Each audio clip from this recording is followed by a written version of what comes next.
Assalamualaikum warahmatullahi wabarakatuh. Perkenalkan, nama saya Irawati Bareng, Prodi Manajemen Pendidikan Islam NIM 2012-4011. Baik, kali ini saya akan menceritakan kembali tentang sejarah berdirinya dinasti Umayyah yang saya ketahui.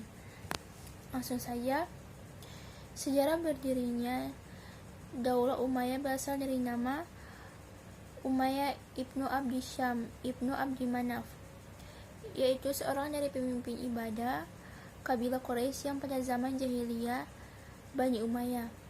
Bani Umayyah baru masuk agama Islam setelah mereka tidak menemukan jalan lain selain memasukinya, yaitu ketika Nabi Muhammad SAW beserta beribu-ribu pengikutnya yang benar-benar percaya terhadap kerasulan dan kepemimpinan yang menyerbu masuk ke dalam kota Mekah.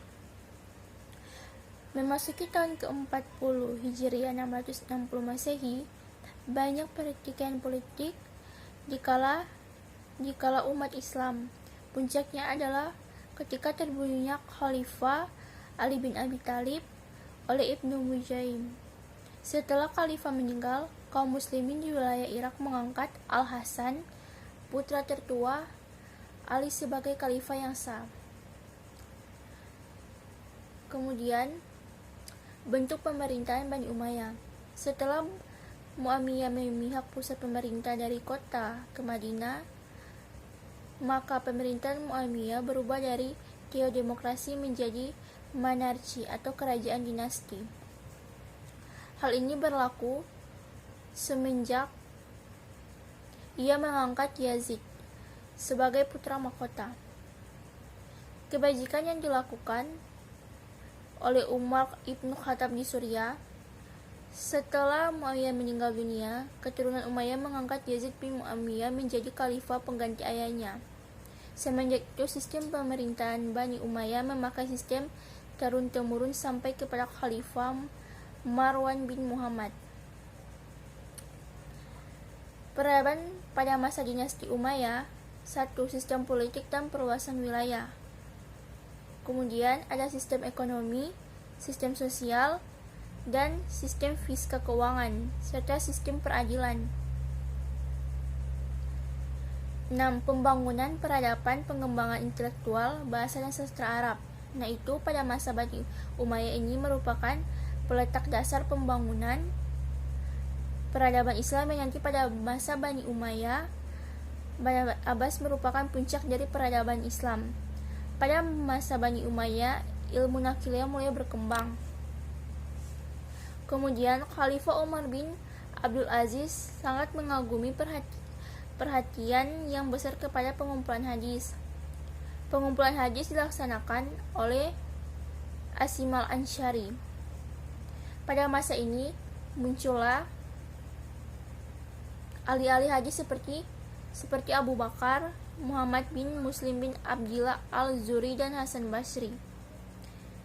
Kemudian ilmu akliyah pada masa ini mulai dikenalkan. Khalif An-Muawiyah memerintahkan agar menjelaskan terjemahan karya bangsa Grekiani yang bermacam-macam ilmu. Dengan demikian, orang Islam pada masa ini mulai mengetahui ilmu kedokteran, ilmu kalam, seni bangunan, dan sebagainya. Kemudian, masa kemunduran dinasti Umayyah. 1. Itu ada sistem pergantian khalifah. Kemudian, latar belakang terbentuknya dinasti Umayyah. Ketiga, pada masa kekuasaan Bani Umayyah. Keempat, lemahnya pemerintahan Bani Umayyah. Kelima, penyebab langsungnya terguling kekuasaan Bani Umayyah. Jadi, kesimpulan yang saya ambil dari penjelasan saya tentang sejarah Bani Umayyah itu berasal dari nama Umayyah bin Abdi Syam ibnu Abdi Manaf, yaitu salah seorang dari pemimpin kabilah Quraisy pada zaman jahiliyah.